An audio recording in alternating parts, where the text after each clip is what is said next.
All right, guys, we got another five sheet today. This one from the New York Times.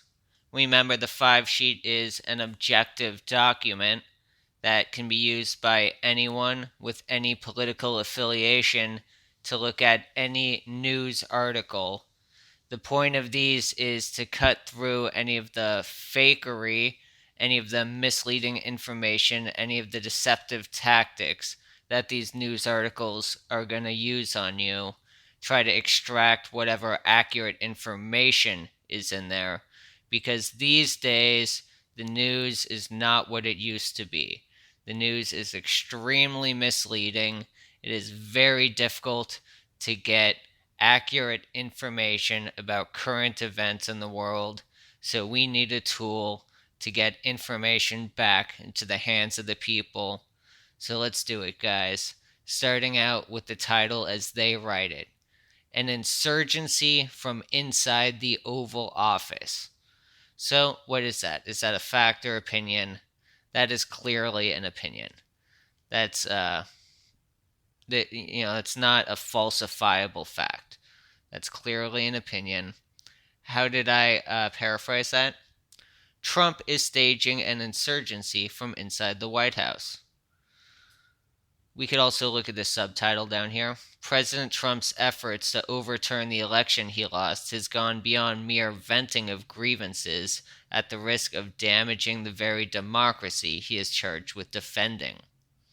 All right, what's the bias? Establishment left, New York Times. It's not right wing. They're not going to be cheering on any Republicans. And by establishment, I mean it's not a true progressive cause. They're not pushing for the fringe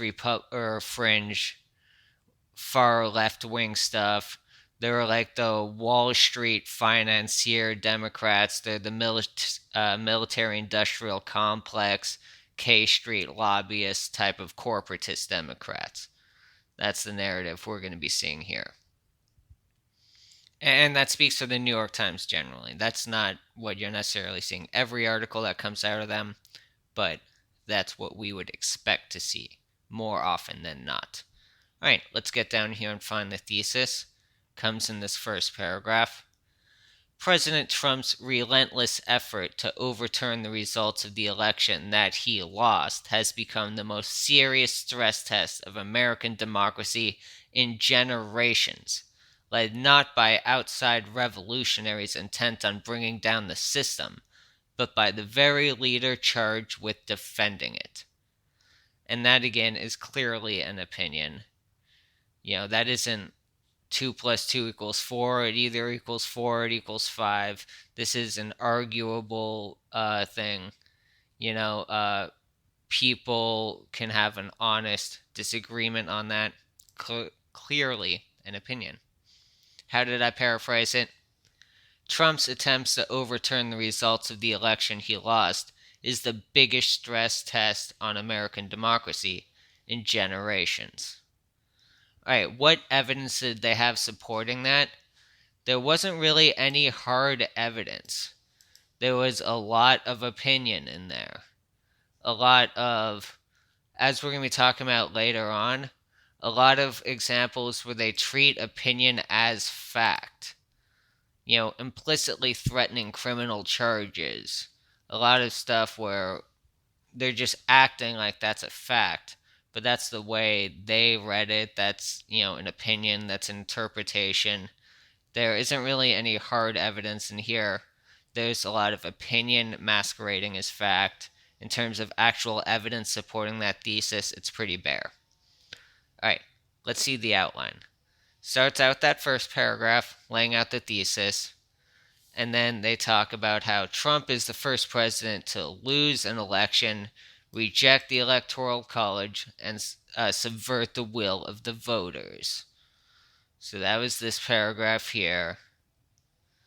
Then they say he's no longer just venting and saving face, but he's now pressing the boundaries of tradition, propriety, and law. So he's stepping it up. And then they go into a couple paragraphs here about the different options he's pursuing, talking to governors, talking to state legislators, etc. That, yeah, that's the next three paragraphs. And then they get down to the Trump tweets where they talk about the surrender caucus. And then Trump denied subverting democracy. Posting a quote attributed to Ron Johnson. We are not acting to thwart the democratic process, we are acting to protect it. That's probably the closest thing in this article you see to actually showing the other side of the story.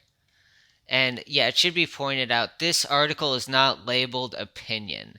It's clearly an opinion piece. It's labeled news analysis, which is kind of like them saying this isn't, a straight news article. It's not an opinion article.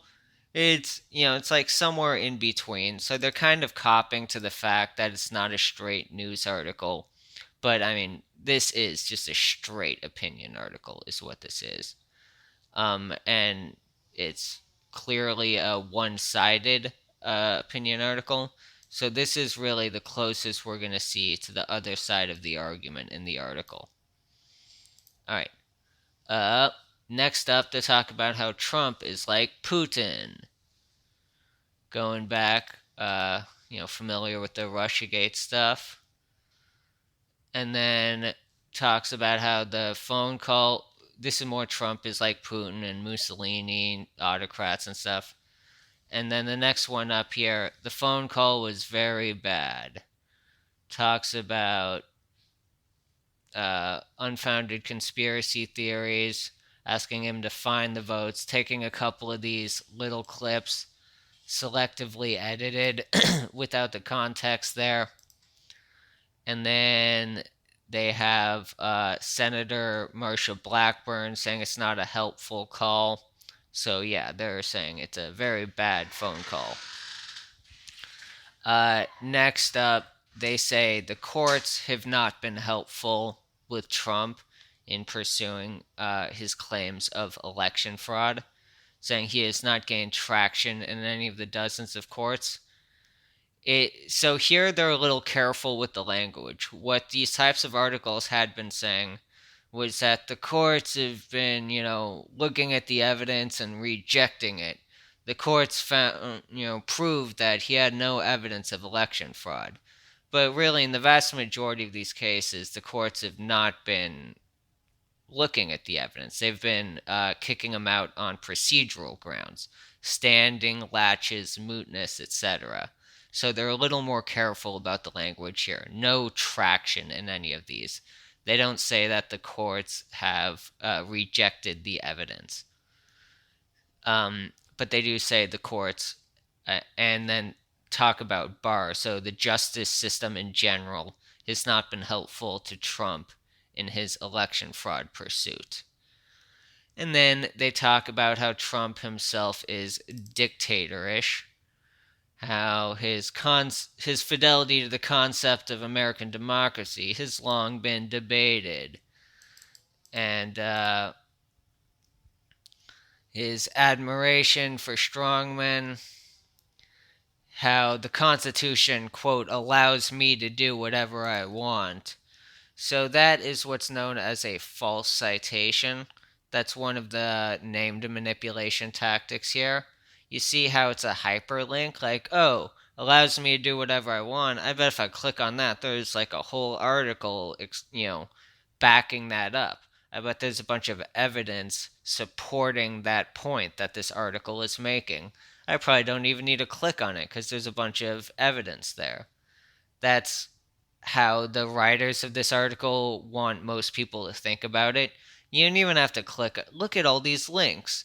There's so much evidence. I'm not going to click on every one of these. There's just overwhelming amounts of evidence supporting the point of this article. So this one here allows me to do whatever I want. If you click on that and find that where he's making that quote, he's saying that Article 2 would allow him to have fired Robert Mueller during the Russiagate investigation. and he chose to not do it. That's the claim that he made. Maybe it's true, maybe it's not. But he never said anywhere in that article that's linked to that the Constitution allows him to do whatever he wants. It allows him to fire Robert Mueller. That exact quote is highly misleading. So that's a false citation. So we're still on number 9 here. Trump seems dictatorish. He sought to turn government agencies into instruments of political power. Autocratic tendencies. Boop, boop, boop. And then right near the end, so this last paragraph, Trump is out of options. No possible route to him remaining in the White House. He's not yet willing to acknowledge the reality. And that is where the paragraph, that is where the article ends. All right, so that's the framing. That's the way they structured this article. Let's move on to the named deception tactics. You can see there were a few in this one. Starting out with that false citation. So that was one that I had chased down. Allows me to do whatever I want. Talking about a much more limited scope than it's implied to be here. I didn't go through and chase down every one of these citations. It's likely that some of these other ones are false. Some of these are probably true. Like this William Barr quote, he saw no widespread fraud that would have changed the outcome of the election. My memory says that's more or less an accurate paraphrasing of the quote. So that whatever this citation is probably backs up that point to a decent degree. But there's probably other false citations in here. So be wary of that. All right. Poison the well.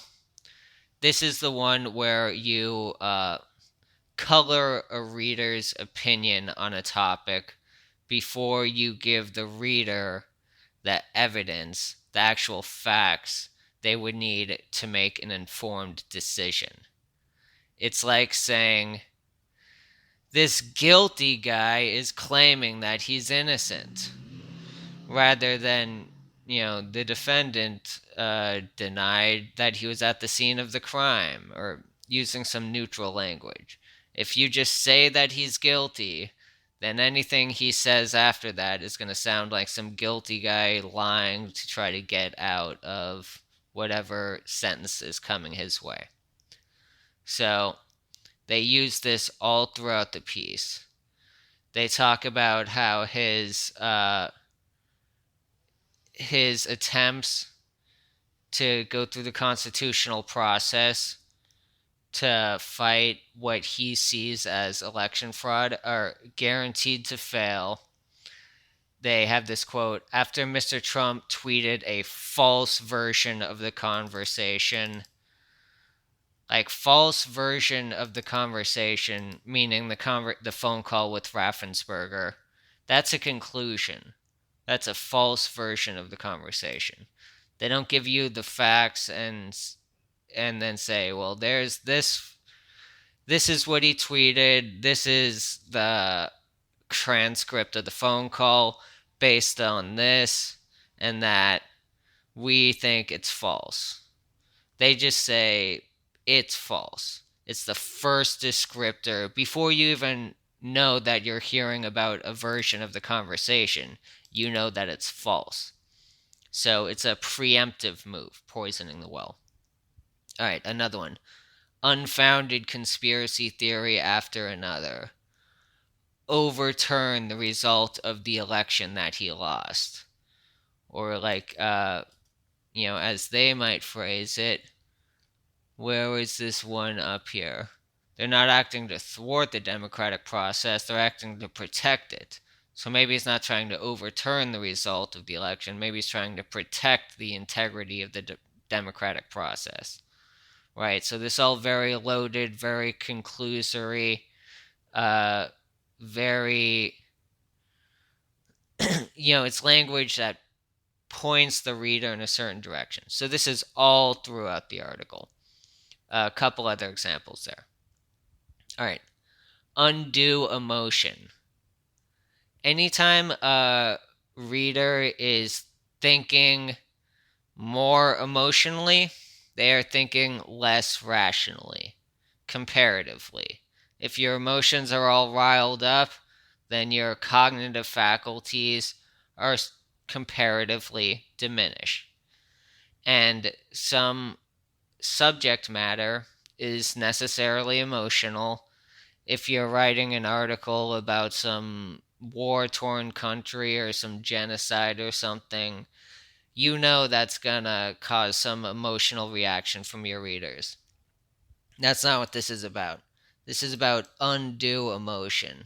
This is about when the writers of these articles use tactics to amplify, to maximize the emotionality of the readers so that they will have less critical reasoning, so that their emotions will be the ones making the decisions rather than their critical faculties.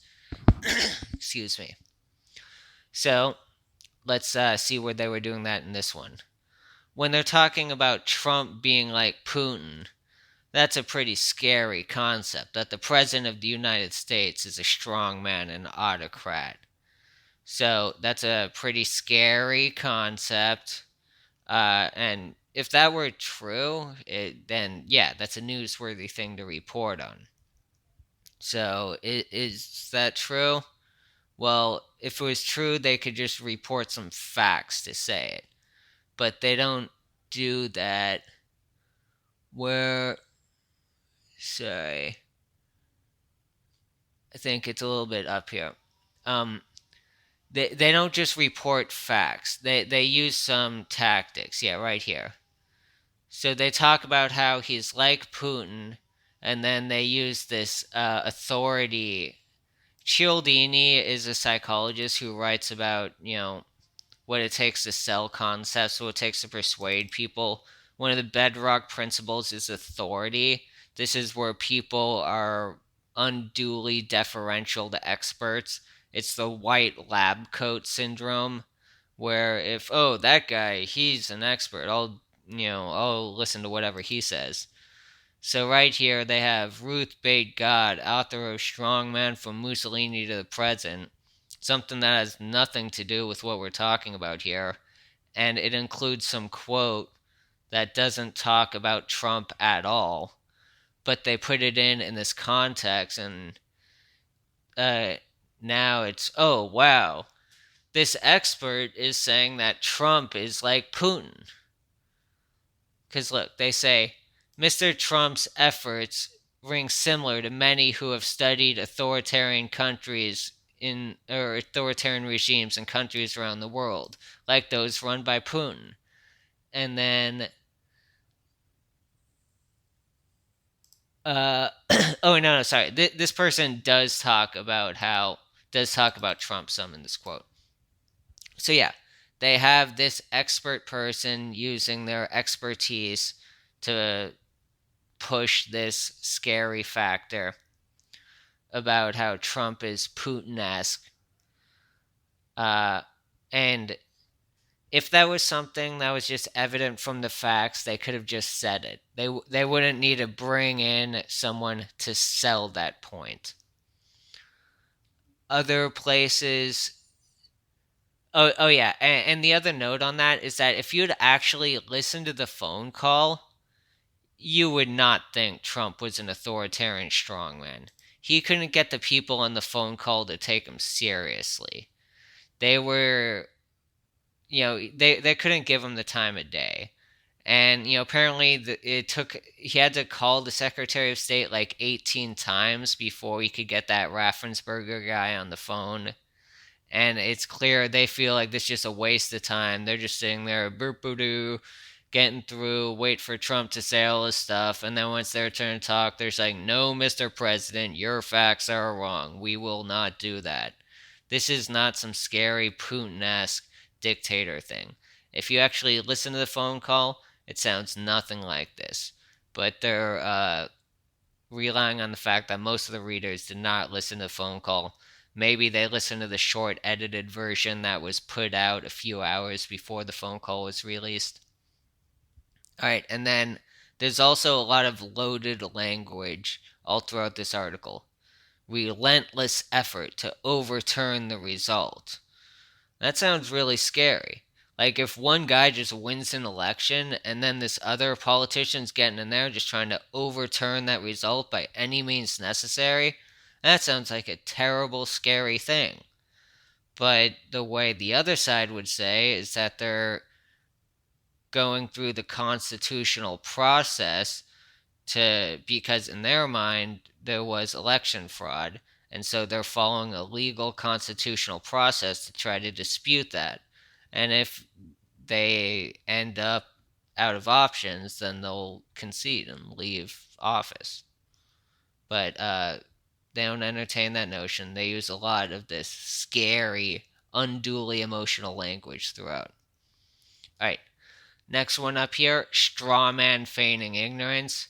It's any time that you omit a material fact or an important argument that the other side might bring to the table, right? So right here they talk about Trump pressuring Raffensperger to, quote, find enough votes to overturn, blah, blah, blah.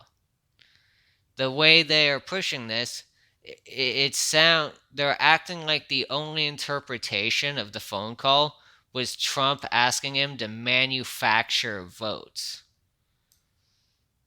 But if you listen to the actual phone call, Trump explains multiple legal avenues that he could use to find the votes, doing the proper signature matching, removing dead voters.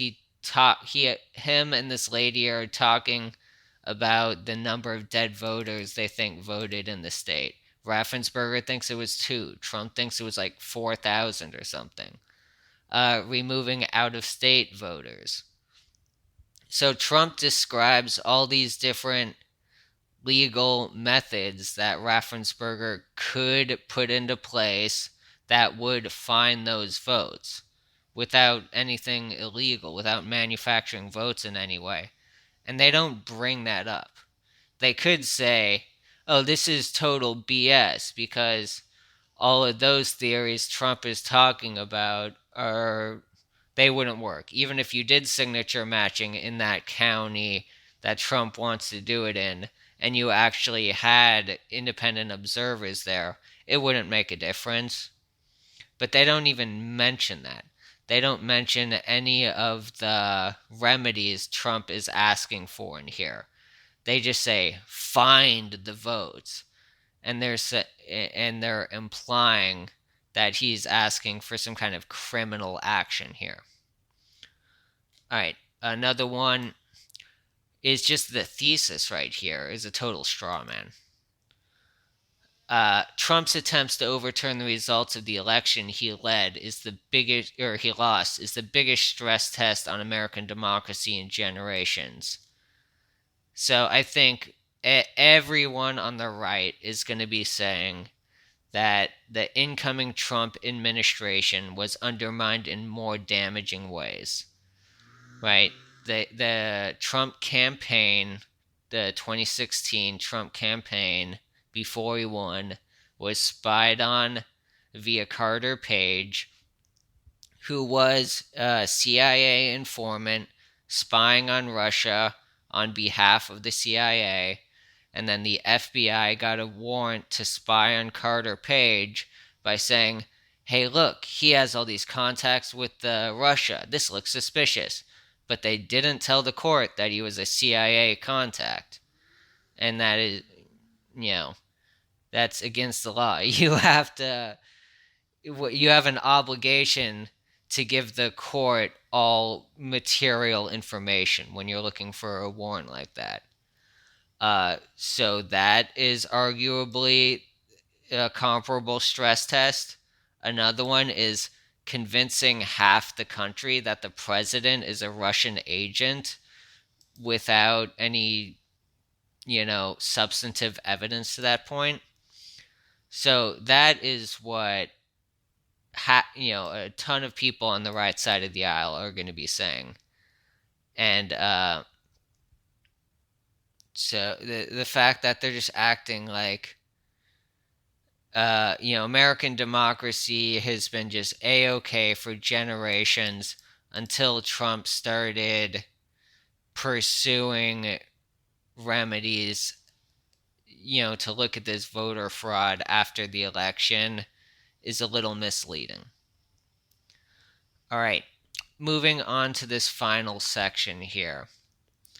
There were a lot of examples. This might have been the most misleading thing in this article, where they just treat opinion as fact, implicitly threatening criminal charges if he refused. That certainly was not the way I interpreted it when I when I listened to the phone call. That's not going to be the way a lot of people interpret it. It's clearly an opinion. You could have different lawyers argue it one way or the other.